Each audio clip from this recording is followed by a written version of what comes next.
Hi everyone. Today I'm painting. I'm kind of playing around with some vegetables.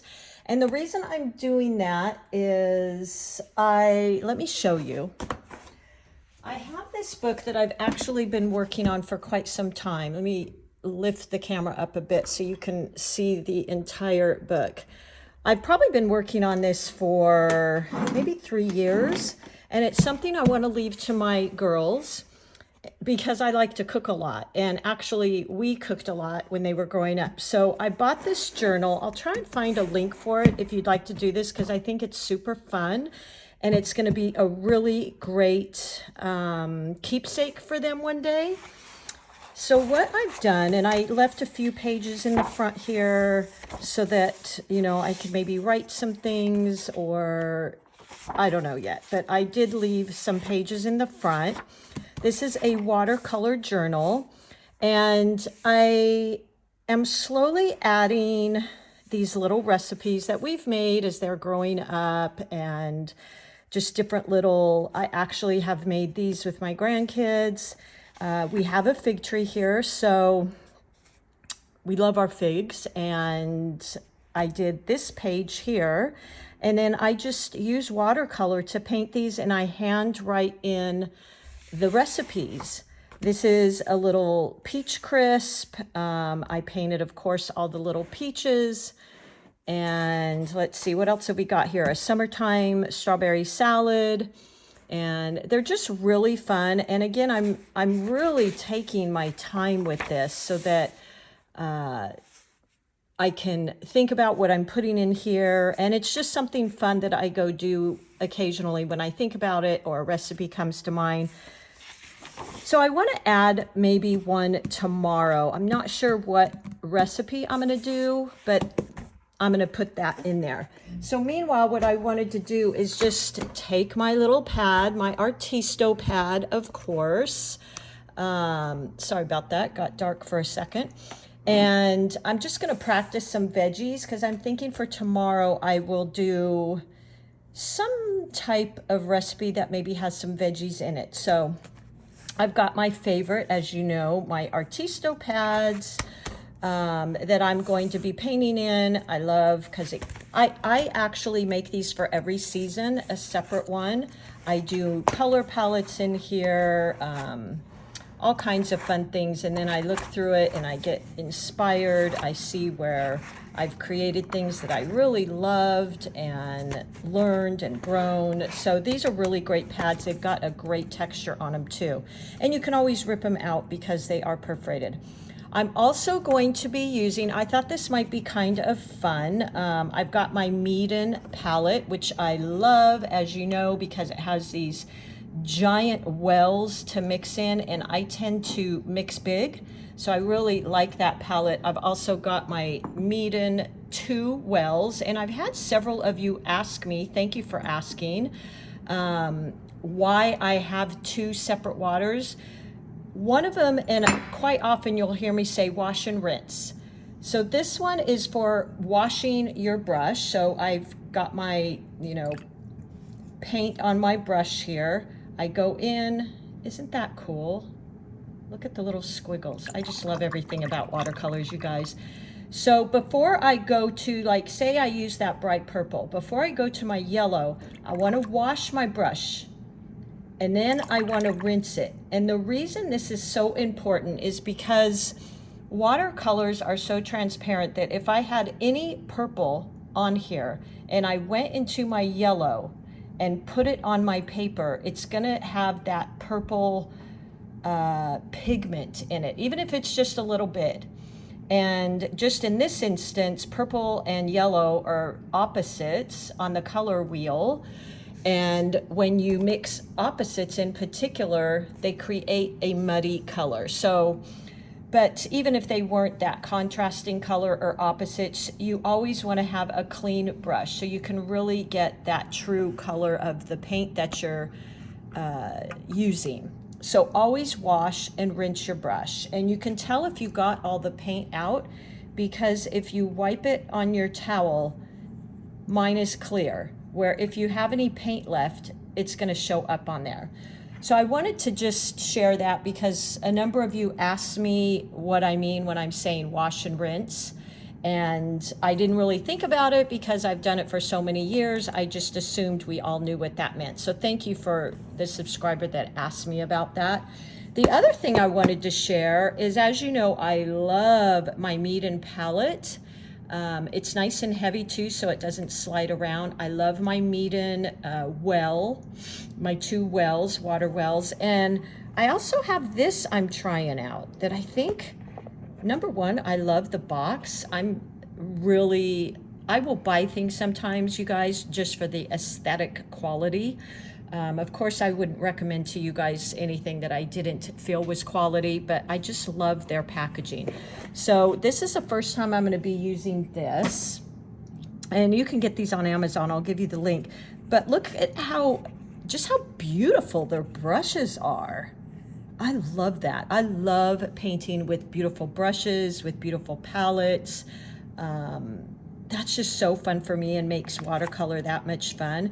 So as you can see here, there's oval washes, there's small rounds, there's even a detail brush here. Today, I think I'm going to use, let's just see, I haven't used these yet.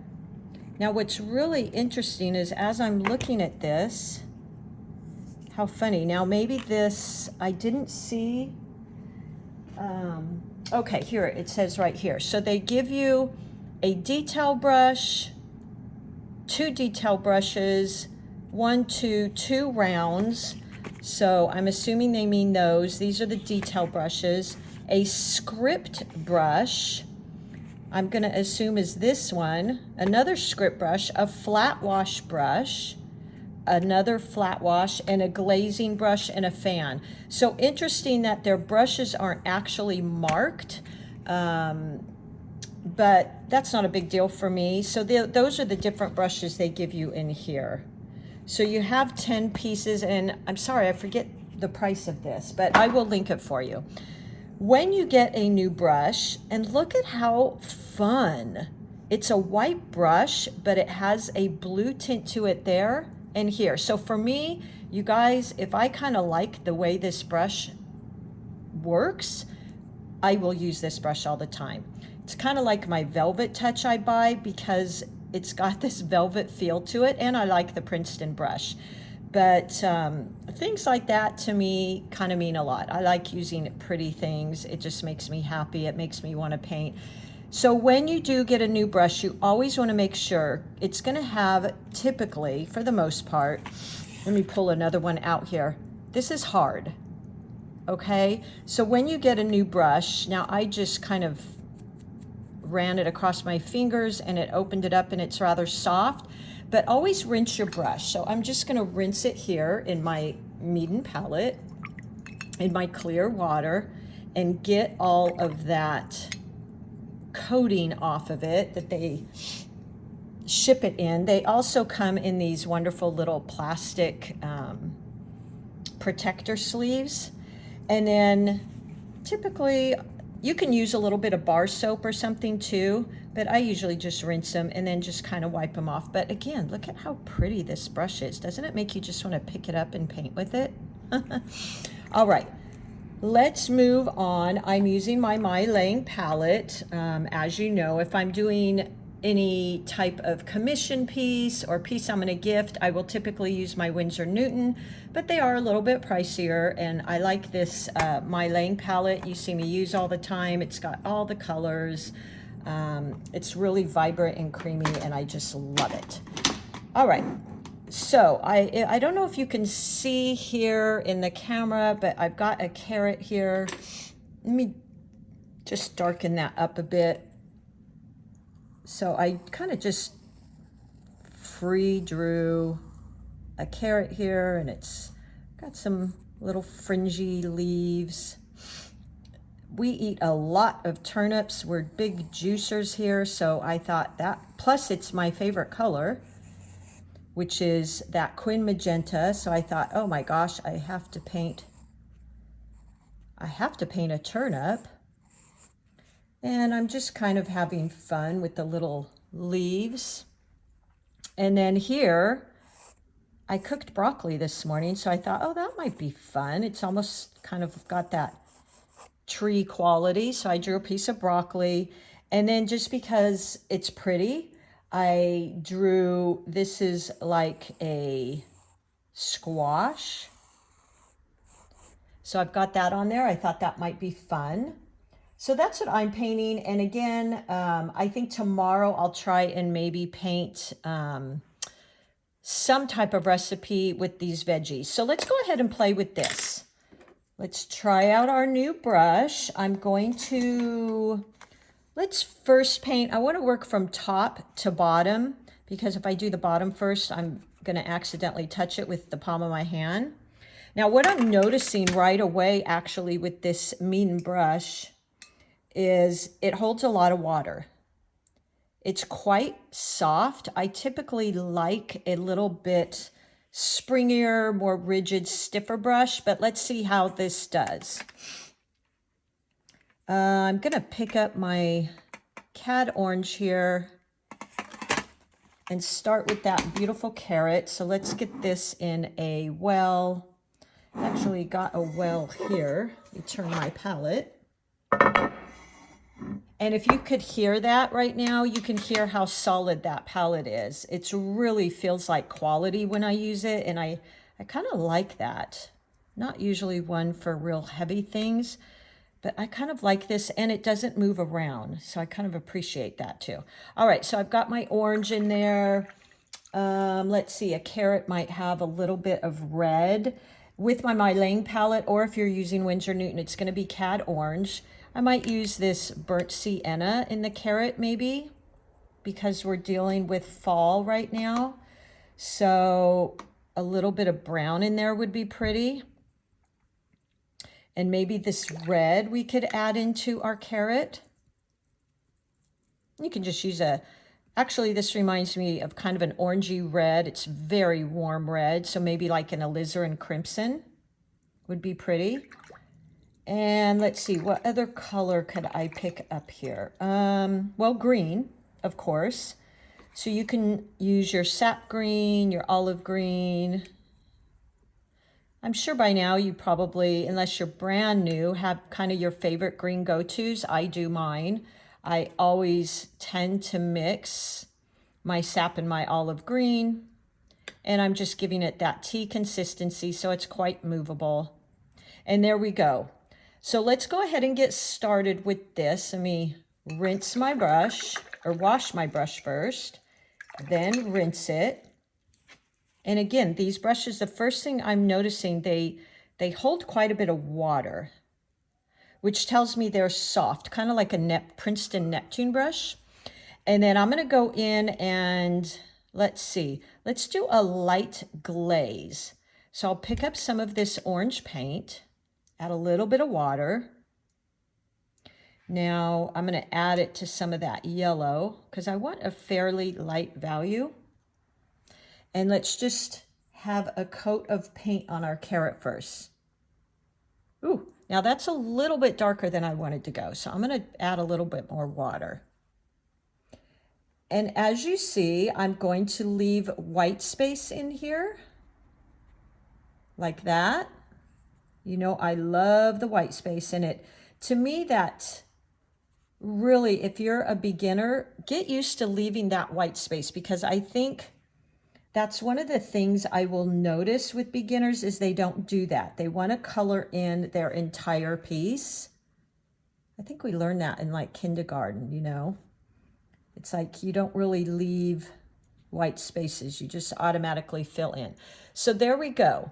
Now, before that dries, I'm going to wash my brush, rinse my brush, just double check it that there's no paint in there. It's clear, so we're good. And then let's go into a little bit of our green. Tap it off to get any excess water. You can also tap your brush off like that and get rid of any excess water. And then let's see how this brush does with the little teardrops. Ah, look at that. Perfect. I actually really like this brush. I can feel it's quite soft, which is not my typical. I usually like, I think I already said that, a stiffer brush, but I kind of like this. I'm going to wash and rinse my brush, tap it off, and let's pick up a little bit of this orangey red here. Now tapping the side of my well, or you can do this and get any extra paint, and this is still wet. So I'm just going to go in and let it really mix. Look how beautiful that is. Isn't that fun? If you have too much water, which I kind of have more water in there than I might typically, and see, that's going to be me getting used to this brush. It holds a lot more pigment, so I'm noticing just naturally more water is coming onto my painting because the brush holds more water. So that's going to be something I would need to get used to. And using this Meeden brush, the Princeton brush doesn't hold quite as much, the Velvet Touch anyway, water. So that would be something I'd have to get used to. Let's move on to this beautiful turnip, because I'm going to have to let that dry. And if you really wanted to, I could go in with a thirsty brush, so I could just get rid of most of the liquid, and I could go in and pick up some of that if I wanted to, but I think I'm just going to leave it. Well, I'm actually, look at me. I said I'm going to leave it, and I'm picking it up. Because I wanted you to see that if you have puddles like that, you can pick the paint up. It's not like all is lost. And then I could go back in, add a little bit more of that dark red or orange, and it's still wet. And still gonna get that beautiful spread that we love with watercolors, right? And there you go. Look how pretty that is.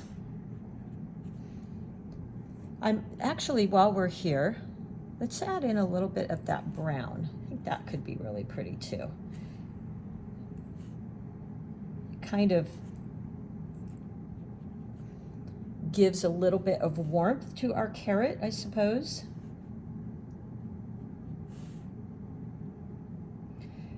I feel like as fall approaches, I tend to add in more browns and golds. So there you go. There's a carrot. Kind of spent more time on that than I planned. I'm going to wash and rinse my brush, check it and make sure I got the paint out. And let's go on to our bead. I'm kind of excited to do that one. So I'm just going to put a little bit of water on my brush. Again, I'm getting used to this brush. It holds, I can see it. It holds an awful lot of water, and I can tell that just because it's kind of full. So I might want to dab some off, and I'm going to pick up in my MeiLang palette. Let's see, let's go with, I'm going to go with rose red. So let me just grab some of that, and that rose red, ooh, that is the perfect beet color. Wow. That is absolutely perfect. It's like a deep red. Really pretty. Okay. I want to add water to that because I want to go in first with the wash, trying to get used to this brush holds so much water. So watch this. Look how much water is coming off of there. This brush is really a thirsty brush. And the soft brushes tend to be that way. So let's go in and put a light coat. Isn't that perfect? That is such a beet color. Trying to have in my mind, I want to leave some white. I'm going to wash my brush, rinse it, and now see there's still some paint on there, which because I'm going in with the same color, I'm not real concerned about that. Wash, rinse my brush.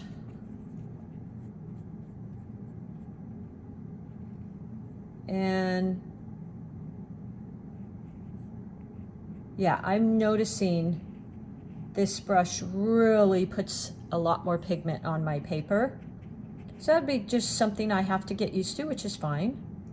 I like to kind of challenge myself sometimes. So I'm getting a little bit more puddling that I normally would because this brush picks up so much liquid. So going into those darks,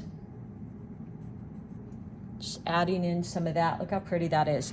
I also want to, my beets tend to have a lot of purple in them. So let me pick up, let's see, which purple should I use? Let's do like a violet. I believe in the Winsor Newton palette, I think they call this fresh purple. So let's see what that looks like. Ooh, yeah, that's pretty.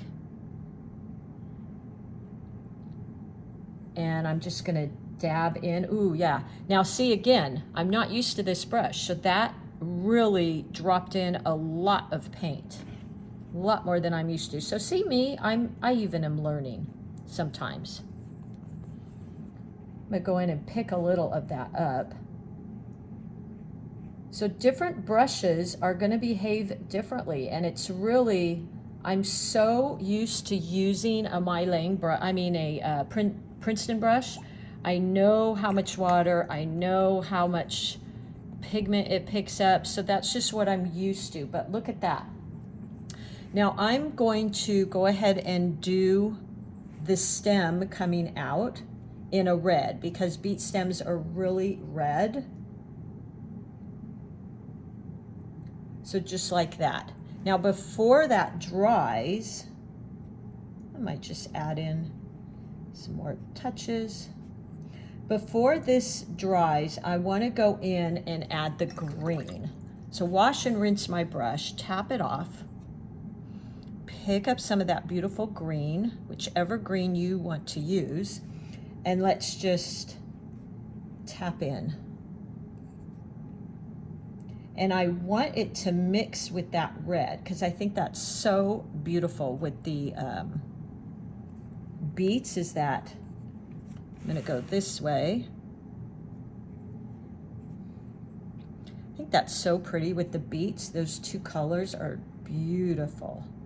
So I'm kind of hoping that red mixes in, and look at that. Really pretty. There we go. I'm even letting it kind of mix into here because that's one of the things I just love about watercolors. And then it's got this little red tail as they have. I might add a little bit of purple to that. And to be honest, like this is veggies. These are organic. You could really, there's no perfection. That's why I love painting flowers and veggies because there's nothing perfect about nature. I mean, she is perfect, but yet the flowers and fruit and things always have beautiful imperfections that are perfect, perfectly imperfect. So there you go. I think that's really pretty. I might just touch in a tiny bit like that. Just playing, letting these colors mix. Look at how beautiful. Okay, let's go into our broccoli. Wash and rinse my brush. And let's see, how should we approach that? Let's do our wash of a light green, tapping off my brush, and go in. And I'm kind of using the side of my brush. So because this brush is so soft, this is really easy to do. It really spreads out like that. And I'm going to add some water in there, which is really easy to do with this brush. There we go. Just like that.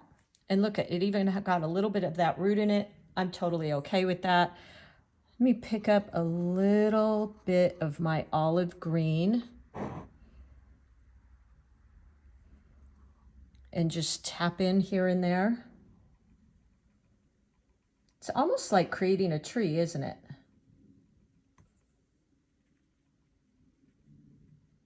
Broccoli tends to, around these fun little tops, it has kind of darker pieces like that. Look how fun that is. If you do this wet and wet, you're going to get this beautiful spread, right?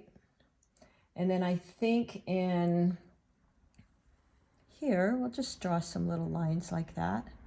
But because this is still wet, it's going to spread a little. So look how pretty. That was so easy. The only thing I might do is wash and rinse my brush. And I might just pick up some of the sap green, which is a tiny bit brighter. See how that's, I don't know if you can see, but it's brighter than the olive green. And just look at that. Just to add some interest with a little bit different colors.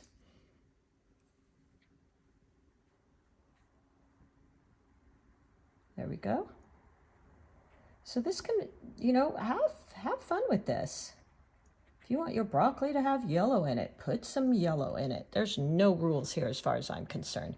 So there we go. There's our broccoli. Let's see. Let's do, oh, this is kind of like a squash type thing. So I've got some of that light orangey yellow that's very light value, meaning it's about 90% water and 10% pigment. And let's go in and kind of create a wash here. Again, I'm being a little conscious of leaving some white space in there. Just like that. This brush is quite soft. So for those of you that like that, if you've used the Neptune brush, you're gonna love this. And then let me go in and pick up, oh, let's mix a little bit of this more red orange. And now see, I can see a drop on there.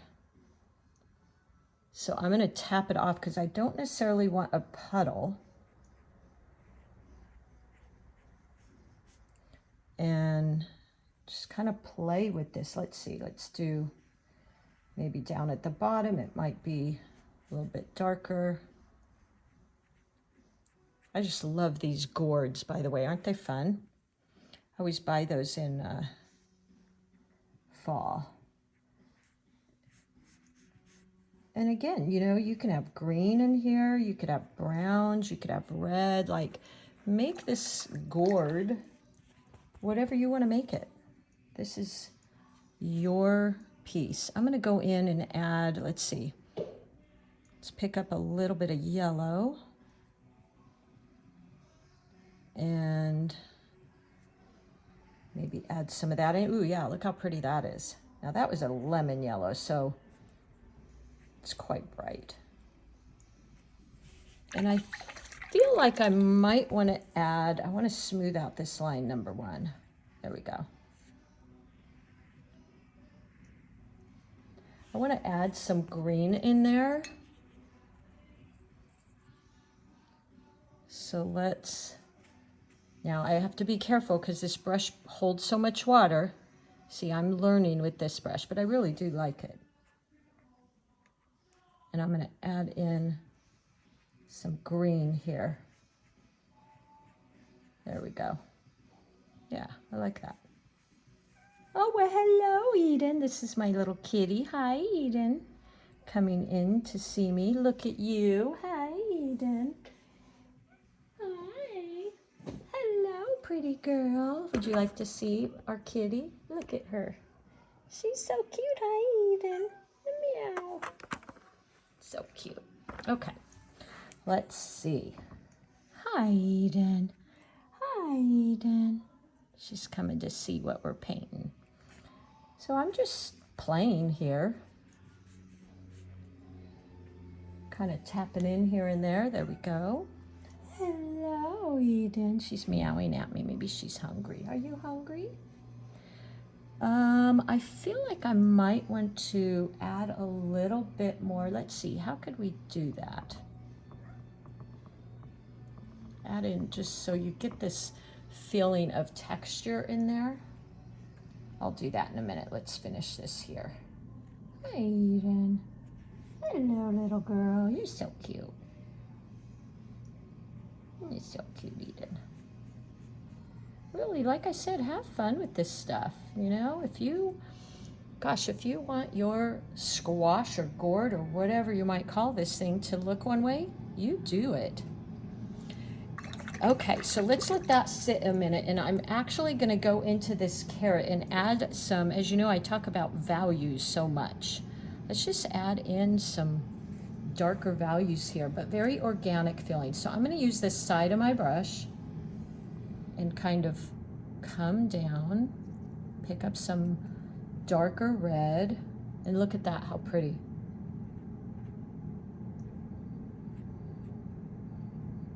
Really pretty.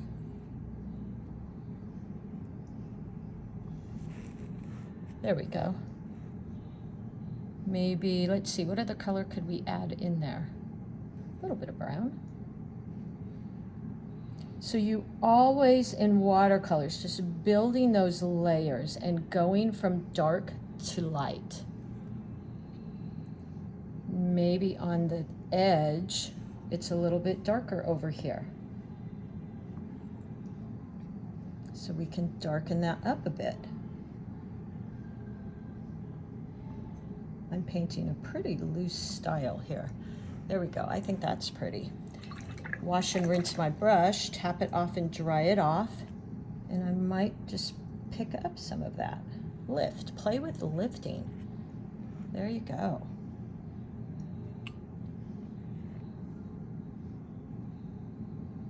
Okay, maybe add something there. Just a little side of my brush. Add in those darker values, maybe a little bit on here. So I'm just going in. Keep in mind when you paint with watercolors, it gets a lot lighter when it dries. So whatever you put down is going to look a lot lighter when you're done. Just going with a little darker value, and adding in these different values really creates interest. So you want to play with those values. The other day I even suggested, you know, make a swatch. Oh, I lost my swatch of all your colors you're using, and do different values from dark to light, and make sure in your painting you have all of those included, because that'll really create some interest. So I just washed and dried my brush, and I'm going to go in and maybe pick up some of this brown, mix it with that green, and if I can keep this in. Oh, what do you want, Eden? I might just tap in like that. Look how fun that is. Oops, sorry guys, didn't know that was out of the film. So there you go. There's some fun veggies, and I am going to make another page in my cookbook, and I will share that with you tomorrow, and I'll link all of this. But give these a try. I'll link these. I really like them. And if you are a fan of the soft brush that absorbs a lot of water, you're really gonna like these. Okay, everybody, I hope you're having a great day, and I will see you soon.